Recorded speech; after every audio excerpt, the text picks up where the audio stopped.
Welcome to today's episode of Dope Conversations, where we have my friend Drew Larison from Larison Media and the new Five Door Media. What we're going to go over today is marketing, ROI, and growing home service businesses. And the theme of this episode is branding that pays, ROI-driven growth in the home service game. And so today on Dope Conversations, we're diving into the crossroads of marketing, branding, and ROI, especially for the home service world. And I've got a guest who lives at that intersection. Drew Larison is the founder of Larison Media, celebrating its 10th year in the game. And more recently, Drew has launched Five Door Media, a spin-off agency laser focused on marketing for the trades, plumbers, HVACs, roofers, you name it. Drew is not just a marketer, he's a visionary. Someone who sees not just where business is today, but where it could become. He's helped hundreds of brands not only look better, but grow stronger. When it comes to marketing ROI, this guy's not about vanity metrics. He's about money in and money out clarity. If you're trying to grow your brand and your bottom line, Drew is going to bring some heat today. So Drew, welcome to the show. Where I want to kick it off today is Larison Media turns 10 years old this year. What's been the most unexpected lesson from building a creative agency over a decade? First off, I am going to say having someone read your podcast bio to you is a form of therapy that I think people would pay for. I think nothing hypes you up more as a human being than being introduced on a podcast. So thank you for that. I've recently started our podcast and it's one of my favorite things is like writing bios for people and like seeing their face light up when you get done with it. It makes them feel so good. And I just feel so good. So 10 years. I don't know. I've told the story before. The biggest thing I've learned is you never can be dreaming big enough. And like I've seen you talk on this before, but when Larison Media started, we were actually called the Larison Company. And that was when it was literally just me, Of course. in a coffee shop, like making social media graphics for people. But as we've grown, like there was a pivotal point where I literally thought I was just going to be, I'm from Kokomo, Indiana. We are a 80,000 member community. We're like straight up from Indianapolis, like North Central Indiana. And for a long time, I really thought our agency was going to just serve Kokomo, Indiana. Like that's what our calling was. We were going to be the best agency Kokomo ever needed and ever could have. And then there was this pivotal moment at a mastermind down in Nashville, which that was crazy enough for me to like get out of Kokomo to go to this mastermind, where I sat down with a guy for lunch and had a great conversation with him. And he was from Texas. And he's like, yeah, I'd work with you. And I'm like, wait, what? You'd work, but you're in Texas, right? And like, it was just this pivotal moment. And that was what I quickly learned that lesson. No matter how big you think you're dreaming, you're not dreaming big enough, you know? Because at one point I thought being the best in Kokomo was this massive dream, you know? And then now we've grown, we're in like over 20 different states and it just keeps going from there. So it's cool. So when you talk a lot about dreaming big, you mentioned that you score high on the visionary scale. Yeah. Can you tell us a story or like a lesson for business owners around like a lot of us, I think, are visionaries, some of us to a fault. Can you give us a story or give us an example of like where that visionary trait really helped you transform a client's business where you're not necessarily the visionary of the company, but you can come in and have some vision from an outside perspective? Yeah. So we actually just launched EOS at our agency. So I'm like really deep into the visionary. My wife is actually the integrator for the company. So like we're both in the company together. But it was, I think the biggest lesson for me, and then I'll get into like client examples. And it's honestly, it's still a struggle for me being like a visionary because the job of a visionary is really interesting and at times really lonely because if you are an entrepreneur who you've built something for nearly 10 years, you are very used to whatever needs done, you just get it done, right? You wear the 20 hats a day, you wear all the things. And then now I'm in this new position where it's literally kind of my job to dream and to learn and to like find where we can go bigger. That like I'm still learning how to be the best visionary I can be because there are certain days that I don't feel productive as much as I should because I'm not checking off boxes like I used to, right? But when it comes to client work, honestly, I've had many conversations with clients that like I would share like my story when I just did about like us not, thinking big enough.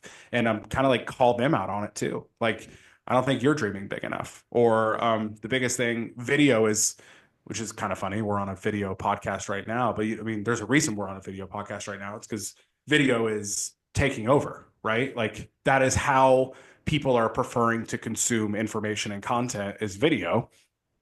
And then a lot of times with the ad campaigns we run on, social media for clients, the biggest thing I really need to like pitch the vision to is like you need to be on camera to the client, like the business owner. A lot of them are scared to be on camera. A lot of them are, and that's a true fear of people. It's like this phobia to be on camera and to talk on camera.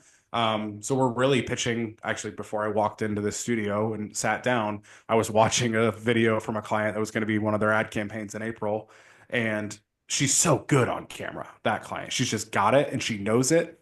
But I've really got to explain to people, if you want these ads to be as effective as they possibly can, you've got to do something in video these days. So like really pitching that to people, showing them the differences between graphic campaigns to video campaigns analytically. And more of our clients are jumping on that train, but a lot of them aren't because they are hesitant, because they are nervous to be on camera.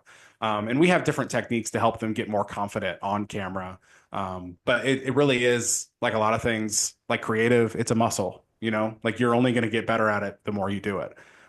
So video is just keeps getting to be something we're pushing people more and more towards.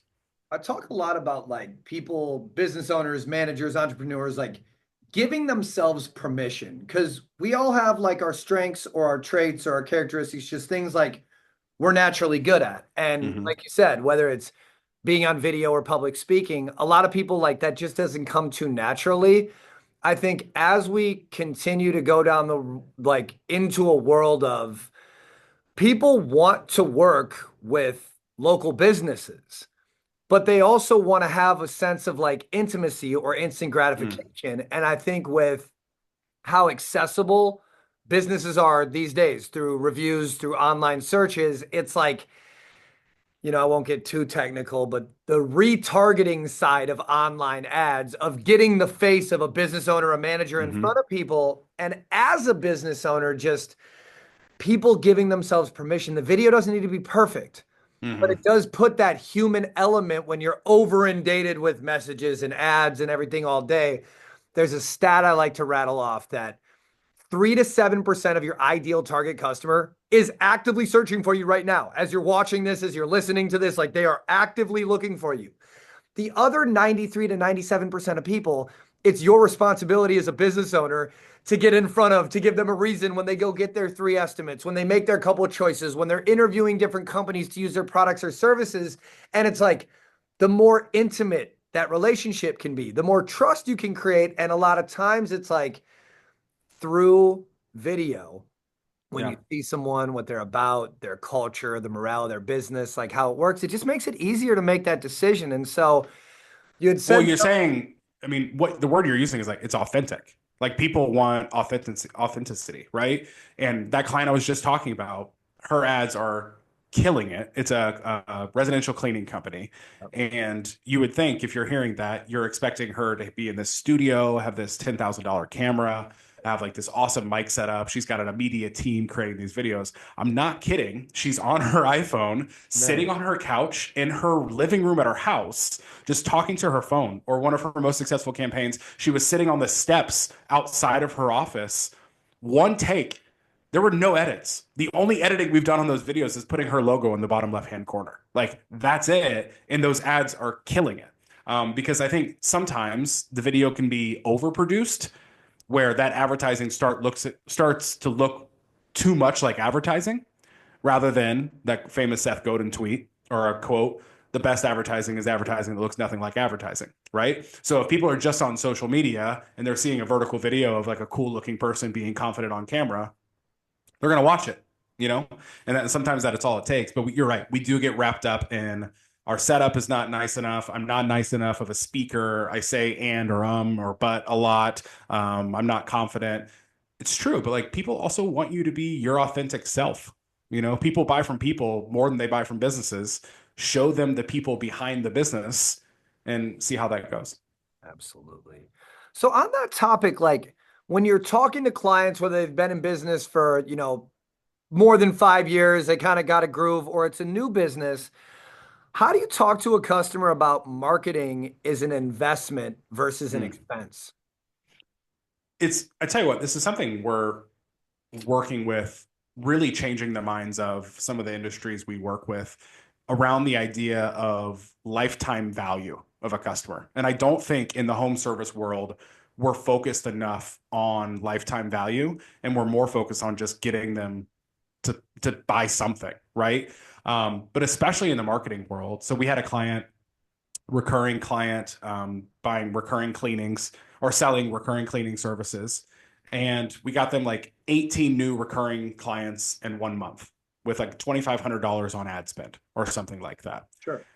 Their lifetime average recurring client is 2.5 years. We did that math, and it's roughly like $300,000 in revenue Yep. over like those people that came in. Yep. But I think sometimes we just focus on just that first sale, and we're The not initial looking at transaction, the what? exactly. I spent $1,000. I got 20 leads. This many did. Exactly. So I So I was mean, talking to someone it's a about this mindset thing earlier. too. We're selling cars. When we're selling as home service companies some recurring services, we are selling purchases that are like the size of vehicles or like small homes at times. And when you switch that mindset, it's a whole different selling process. It's a whole different like who you should be trusting that's actually doing the sales in your company. This should not just be someone that also just answers the phone and takes appointments. Like that is a whole different human being that should be doing those things. On our podcast right now, we're doing a whole season just on sales in the home service world, which has been really cool for me. I think that's the coolest thing about having a podcast is selfishly I learn so much as like the host of that. But like the things I've learned from people in the home service world that are just crushing it in sales, it's their whole mindset is we are not selling one transaction. We are selling potentially 5 years of transactions at a customer, and it's a whole different thing. What made you launch Five Door Media instead of keeping it as your other company? Yeah, great question. So around 3 to 4 years ago is when I went to that mastermind in Nashville. And it's a home service mastermind. A friend of mine owns a cleaning company. He invited me to it. And just slowly throughout the last 3 to 4 years, we have found, pun intended, a home in home service. Like it's just our services match up really well with home service companies. We've really like learned and love, like we love the impact home service companies have. We're really big on like finding your why as a company. We do like why consulting for companies, following that like Simon Sinek method of like start with why. And we just really fell in love with the business owners, fell in love with our services for those people. And we wanted to make a switch because around like 70% of our client base at that time was home service based. So we're like, imagine if we separated the company, kind of like split the agency, and we had staff that were only working with home service clients. And so they could be fully focused on it. They know they can learn more about those industries. They know about the problems those companies have. And we can just get really good and fully focused on home service, clients. Big believer of what you focus on expands. So I just wanted to like split that staff. So now we have staff that works just with home service. And then Larison Media still exists for like other small business niches. But that was the main reason. Like, imagine if we could just really buckle down and just have staff just fully focused on home service. I think something that makes Five Door a little bit unique too is we could have maybe just done a lawn and landscape agency, or even like niche down harder to maybe just a cleaning agency. We talked about it a lot, but what we realized is no matter what home service sub niche that you are in, you're all dealing with the same customers, and we have so many stories inside of our agency. I will learn something that will help a cleaning client of ours, but the lesson will be from a green industry client, or I will learn something that will help a green industry client, but it came from a case study of an HVAC client.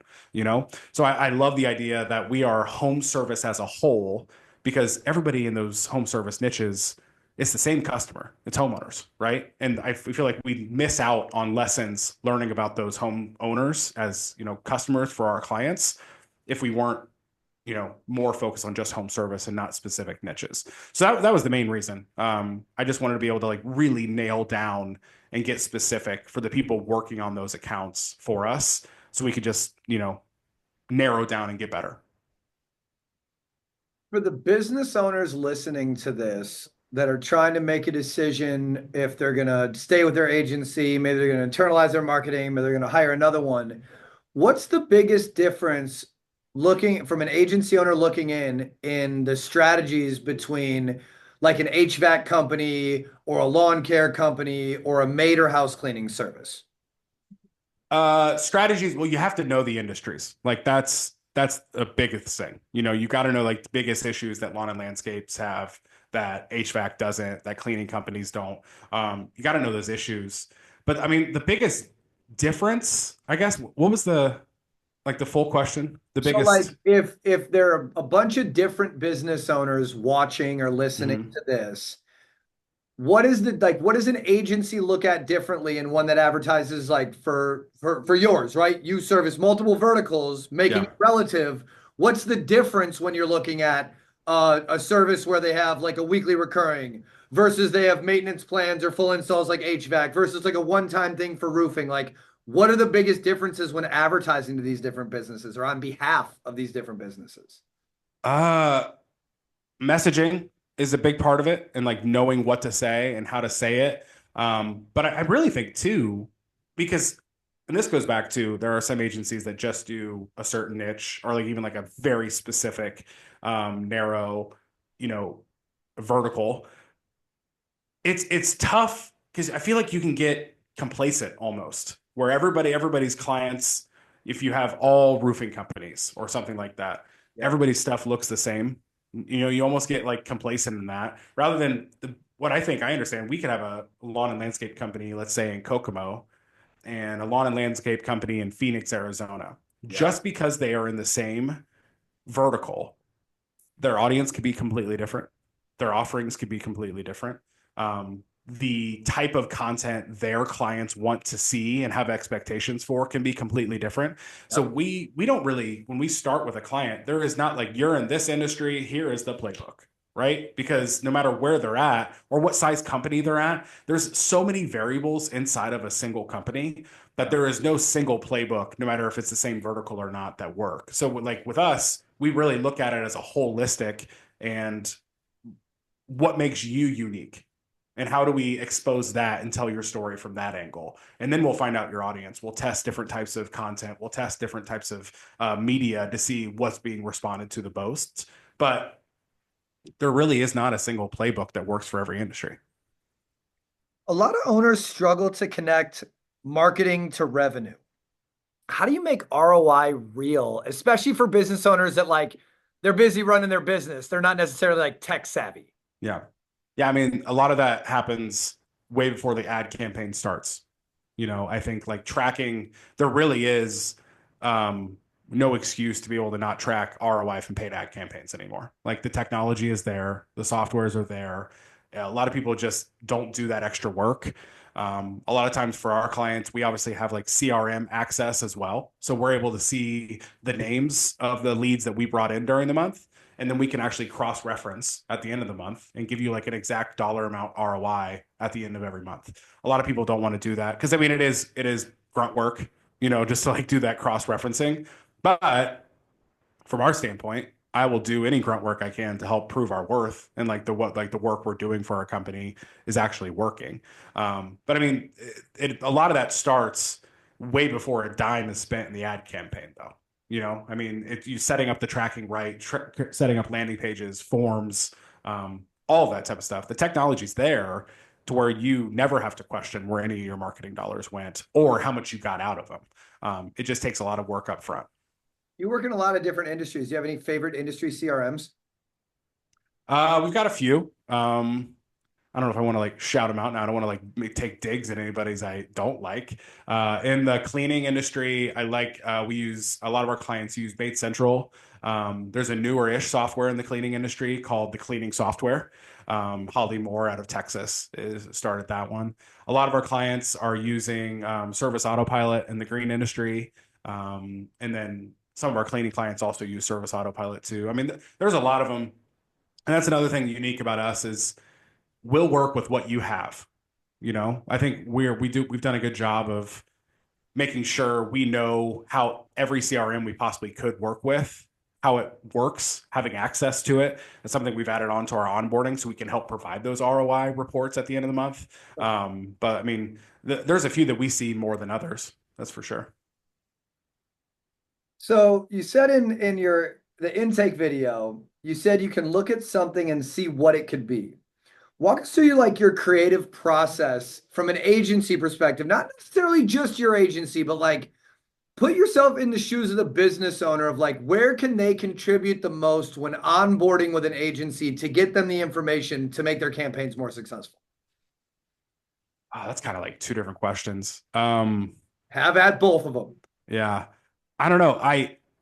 I've recently called, I don't know, the word visionary, right, is obviously been used a lot because we're starting this EOS world and like jumping into that. And it's a label of a position. It has been scary to read more and more descriptions of visionary. And it's one of those things like, I feel like this piece of paper knew me better than maybe I did at the time because it starts describing, I'm like, oh, that is me. Okay. Sure. How does it know that? I remember feeling similar. I got really into the Enneagram a few years back and I was reading my description on that. I'm like, how does it know me so well? This is creepy. Right. But like, I don't know. I like to dream. I think I'm able to just like look at something that currently exists, whether it's a company or a product or a campaign, and just be like, but imagine if we did this, and I don't know how to describe that skill. I think, visionary is like it's a natural thing to just be able to see things that other people don't see, which is I think one of the issues why people have a hard time like calling themselves a visionary because it's not something I've worked on. It's not like a skill that I've like or a muscle that I've worked on. It's just kind of like how my brain works, right? So it's hard to like give yourself a title of something when it's just naturally you. But I mean, when it comes to the clients, it goes back to I really, before I can jump in and like help dream for a client, I really have to know a lot about them.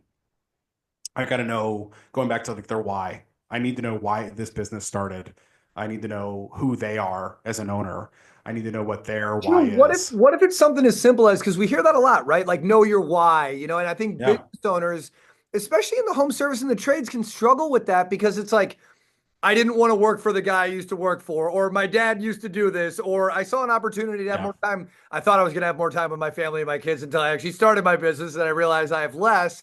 It's like, do you have any exercises that you help clients with if the foundational thing is like understanding that why so you can do your thing and help them with the vision? How can you help home service owners, or how could home service owners like help themselves in identifying that why, if maybe it's a little bit different when it was when they started, or maybe they don't like Yeah. have that hit on the head? I mean, yes, we do have those exercises. I mean, that's a form of consulting that we offer where we will sit down with either individuals or businesses and we kind of like mentally wear them out to help figure out their why. It is not, I do not mean this disrespectfully to people, but if I see one more person to say like, my why is my family, it's not true. Your family is your family, right? Like you were a human being before your family was created. Like you had like a soul, you had like intentions and desires before that family became a thing. A why is something so much deeper than that. I mean, my personal why is like I exist to be a positive influence so that we can all dream bigger. Like that is why Drew Larison exists. Our company, we exist to partner with home service businesses so that together we can increase their impact internally, locally, and beyond because we truly believe small businesses have the power to change the world. Like those two sentences that I just said, each one took around 2 weeks to come up with. What's some And of it the was, work you did to get there? it's very intentional workshop work. I mean, for my personal why, I literally went through Simon Sinek's company's personal why discovery. So my wife and I did it together. She was in the same like Zoom room that I was, but it was around 2 weeks of separate meetings, telling stories, being asked very intentional questions. It is your why is not what you do. A lot of people think that is what their why is. My why is XYZ. It's not even like how you do what you do. It's a much deeper purpose. And your why is not something that you can become. It's something that you already are that you just haven't discovered yet. And the same thing goes with your company. A lot of people think it's so easy with a home service company. What's your why? I don't know, to fix people's roofs. No, that's what you do, Hopefully a little right? more than that. Yeah. Exactly, but like a lot of times home service companies, they have such really cool whys that they haven't discovered yet. I always tell our clients, like, you're not a XYZ home service company, you're a time creator. You literally create time for people. You know, we heard a story from one of our cleaning clients when we were doing a why discovery with them.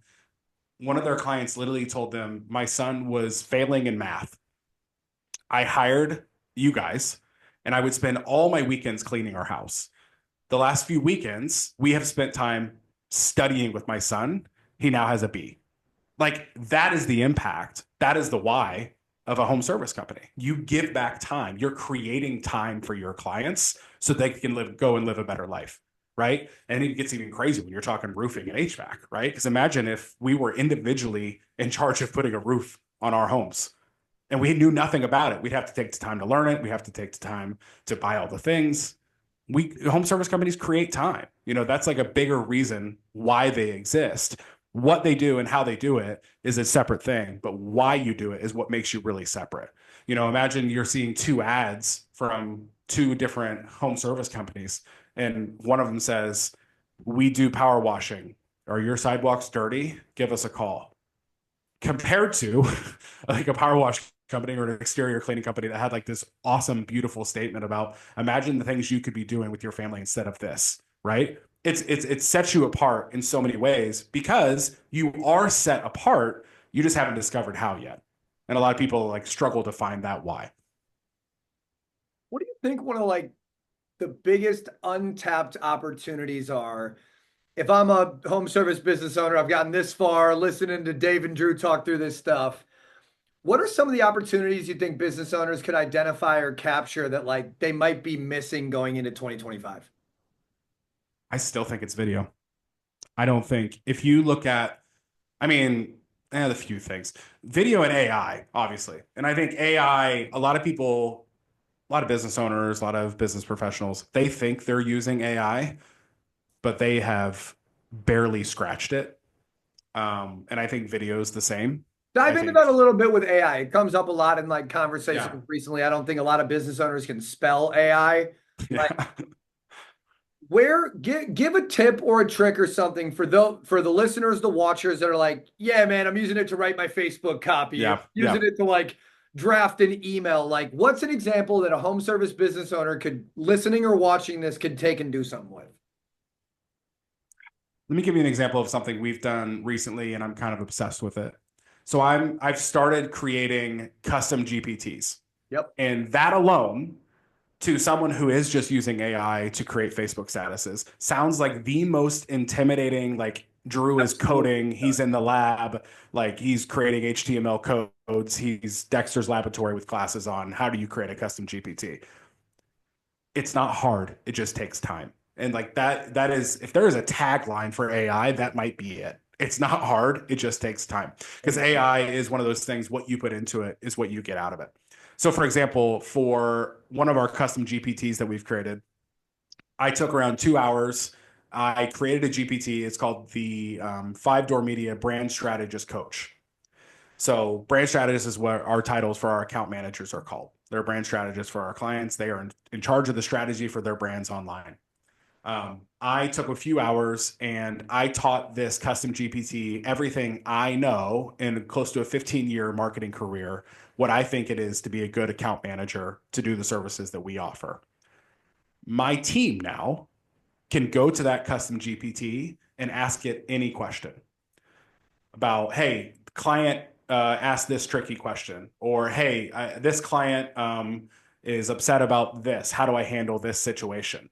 And I've taught this GPT how I would handle that situation. So it's giving great feedback. Also, we can copy and paste call transcripts from any single client call. It will give us automatically a call recap, as well as any tips and tricks on how we could have serviced that client better in that call. So not only are my brand strategists going to become better at their jobs because of this AI, but Constant training. also, Yeah, yeah, but yeah. also imagine the time that's being saved now, like internally and for clients. there's nobody asking like, hey, can you read this email before I send it off? Can I get like can I get second eyes on this type of thing? So I've created that same GPT for our sales process too. Every sales call we do, sales transcript call transcript goes into a sales coach GPT that I've created where it judges the call on a scale of 1 to 10, gives feedback on things like that. So I mean, like that's the stuff. And I still don't think I've dove in, as much as I deeply can with AI, but it is so much more than a spell checker. It is so much more than just your, copy generator for social media posts. Yeah. It literally is, if you're not using it to become a better organization, a more efficient organization, and teaching your team, not just what the AI knows on its own, but creating those custom GPTs with your standards and your expectations as the owner filled in. And it's like custom you, right? Yep. You're missing the boat in a big way. One of the things that I always try to advise people when I get into conversations like this is like, you said something about like, it's possible. It just takes time. Yeah. It's not hard. It just takes time. There you go. Like Yeah. it's the documentation of your processes. So when you have your frequently asked questions, when you have the stuff that your sales team is getting asked by clients when they're provided a quote, you have any documentation around just like how you do things in your business, where Drew was talking about building like these custom GPTs and these different things. Having your processes in organized documents like you would, like people had in their businesses back when there were covered Yep. wagons even. It's not a new idea. Yeah. Exactly, but the Yeah. ability to take those things, put them in one place, and then like use them as a reference or a guide as the base of information. So as you build out or even explore Yep. building out these custom GPTs like Drew was talking about for your team, you have a foundation of information that your company is already based off of. Yeah. And then you're just like querying or questioning that information to provide like duplicatable results. So when you're talking about, Drew, like your sales process and feeding it transcripts, I always talk about like employees, and as you're scaling bigger teams, it's like you never know like what conversation someone had this morning with their significant other, how their cat looked at them, if their car was starting, right? Like all the things that affect people during the day, where it's like you can't necessarily untrain those things, but if you can standardize the way things are done, you can take out some of the guesswork of like the human emotion and feeling of things when it goes into just like doing the same thing Yeah. the same way over and over and over. Well, I think what you're talking about too is the difference between expectations and standards, Amen. right? I mean, I think whenever you're dealing with humans, stay away as much as you can from having expectations for them on a daily basis. I think expectations are for you and maybe people in your very much inner circle. However, the people you're working with should know your standards. And there's a way to build those standards into AI to where they're going to know by their interactions with it. And talk about like processes. If you guys have ever used Loom, which is a great software in everybody's browser, it should be. I did this, I think 4 to 5 times this week, because processes are not something, it's a living and breathing thing, right? There's always new systems and processes being created. If you create a quick little Loom showing the process, explaining the process, Loom offers a free transcript as well. Yep. Copy and paste that transcript into a chat GPT, say, I need this expanded to have a Google Doc in our processes folder, full KPI or a full process numbered, how to do it. I also say, like, I also want this in an email format that I can send out to the team. Like in 30 seconds, you have a fully written out process and document that in the past, it would have taken you hours to like really think through that and get that done. That's the stuff I'm talking about. Like AI is worth so much more than just what should I put on Facebook today. AI is changing the way of how I think we're going to have the most efficient businesses ever. Oh, there's no question about it. Like, yeah. But that's what's cool about it is the same AI tools that Amazon has, you have in your home service business, right? And like it's not hard. It just takes time. When I was explaining those custom GPTs, guys, it's not hard to just, because a big AI tip too, because a lot of times we get overwhelmed with how do we start with this?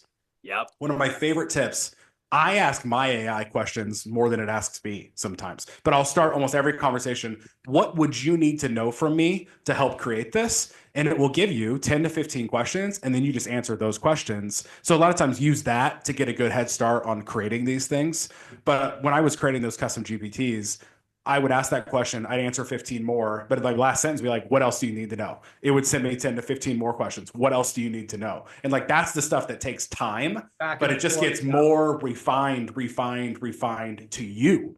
Right. And that's when those custom GPTs can be such a great thing. Actually, like if anybody is interested in that, I will absolutely give like 30 minutes of my time to show you how to create those custom GPTs. So let me know.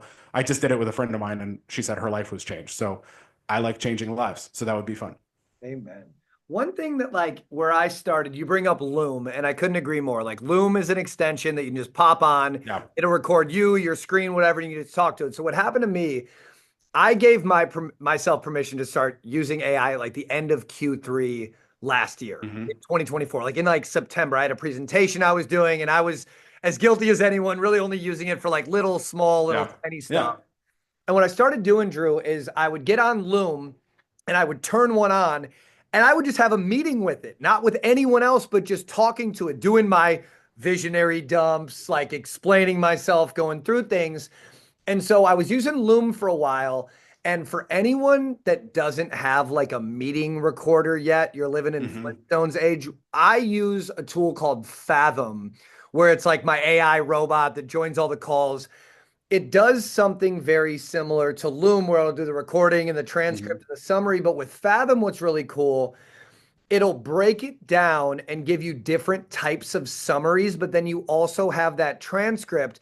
So when you're having these calls, you're having these meetings, you can take that summary and that transcript loaded into your main AI bot that you're building out so that like even throughout the week, the calls you're having with your sales team, the calls that Mm-hmm. you're having with your ops team, the calls that you're having about setting up specific automations in ServiceMind or any other of the CRMs, it's like you're documenting those conversations and then you're able to feed them into one place that can take, organize all your ideas, go into like explaining different things to different people. One thing we did for anyone that's familiar with like the Myers-Briggs or the disc analysis. So we chose at Dope Marketing to go with the Clifton Strengths Test. And so we just cracked 100 employees at Dope Marketing. Every single person took the Clifton Strengths Test. We built a custom GPT so that like each team lead has their team in a custom GPT. They can take a meeting they're going to have and say, explain this in a way that different members of my team, Mm. let's say they have to do a one-on-one. Let's say they have to do Yep. a tip for someone. It'll explain it in a way that drives from these things that have been around. I was born in 85. All these things I believe were created before I was created. Oh yeah. When you I go mean, into the the disc Enneagram analysis, has been around for over 100 all of years. that Yeah. Yeah. shit, right? Yeah. But it's like AI allows us to take these different things that have been around and use them in a different way. So like for me previously, whether it was when I was like opening my home service company 15 years ago, some of the things I did in between Dope all the way up to Dope, it was like I would go on these weekend like deep dives, the visionary dives, and I'd have notebooks and papers and stuff all. And then at the end of the weekend, it's like, all right, I got this steaming dumpster tire Yeah. fire of things, and now I have to get back to my weekend running my business. Now I can do these deep dives on the weekend. I can record this stuff. I can have calls with team Yep. members. I can organize my thoughts, put them all in one place, and then like create that in a way that's like deliverable and there's actually like execution from it. Have you created your own VBOD yet? I don't even know the acronym. Virtual Board of Directors. No. Oh, David. This is it, folks. And I'm telling you, it's not hard. It just takes time. I will repeat that so many times. And maybe this is the good, like, I will give this away. I will show anybody listening to this how to create your own virtual board of directors. So it's another custom GPT. Yep. That basically I have a sounding board Yep. and I have like 14 people in the world of business, leadership that I have selected. CMO, your CTO, your COO, like 100%. So I've got like Casey Neistat, who I'm a big fan of him creatively. I've got Alex Hermosi. I've got Donald Miller. I've got so many people, and ChatGPT knows enough about these like of course. business Yeah. celebrities Yeah. that I've basically assigned them seats on my board, my personal Drew's board of directors. I use that ChatGPT more than just the normal one anymore. Talk to me. I am asking so many questions, and if it's a very specific question, the answer will literally break down. Here's how he would respond. Here's how they would respond. Here's how they would respond, and then it gives it a summary of the board's decision at the end of the question that I'm asking it. Like, so I don't know. I'm getting a bunch, like probably every other man in the world right now. I'm getting a bunch of Instagram ads for peptides and like, or, TRT that you can TRT or get sent whatever. home. Right. So I just asked my board of directors, like, is this something I should look into? And it broke down Why everybody's you should, response and why you shouldn't, answer. the benefits, the Yeah. stuff. But like having a sounding board of those people that would cost millions of dollars if I actually had access to their ears as much as I wanted to, whenever I want, inside of that Drew's virtual board of directors. Shout out Matt Plapp. He gave me this idea. My Like, boy Matt at yeah, Driver. he broke it down for me and showed me how to do it. But like that alone, I use that GPT more than any other GPTs in my life right now. Like I barely ever actually use the generic like Chat GPT, just Well, normal it's like search bar once you anymore. crack that egg I and you get know. into the custom ones, and look, for 'Cause it anyone just not knows me. following, take Drew up on his offer and hit Do him it. up Do it. because it gets so powerful. Yeah. Once you give, like with most things in life, with most things in business, once you give yourself permission to take the next step, you're not really living in the same chapter anymore. No. Yeah, I'm already starting to think like, how did I do this before having a virtual board of directors? Like, what was I doing before I could like sit down and ask Donald Miller personal questions and like see what his response would be? You know what I mean? So it's wild to think how quickly I've gotten used to it and how much it's changed my process. So, Drew, I like to end each episode on a quote. While we were talking, I used GPT to come up with one for Love you. it. I had one, but there's a better one now. But Drew, before we do that, so people can take you up on that free consultation you do, any way to get a hold of you, who's Drew? Where do we find you? How do we get a hold of you? Yeah, anywhere. Facebook, Instagram, Drew Larison. It's 5doormedia.com. Drew at 5doormedia.com. Yeah, reach out to me however you want. We can set up a time. And I am already pumped about seeing the text I'm going to get from people. Like, I just made my VBOD. It changed my life. How did this happen? How did I even operate beforehand? Yeah, so let me know. I'd love to hang out. So, landing the plane on a great episode, I wanna give a quote from Drew's great friend Simon Sinek, which is, "People don't buy what you do; they buy why you do it." That quote from Simon nails what Drew has been preaching. It's not about just showing up. It's about showing up with purpose. And that's what great brands do. They tell stories that connect. They move people with meaning. And that's what Five Doors Media is building. And that's why the work matters. Guys, thank you for joining us for an episode today of Dope Conversations. Again, if you need to get a hold of Drew for that free consult on building your virtual board of directors, please take Drew up on that. Tune in next week for our next episode of Dope Conversations.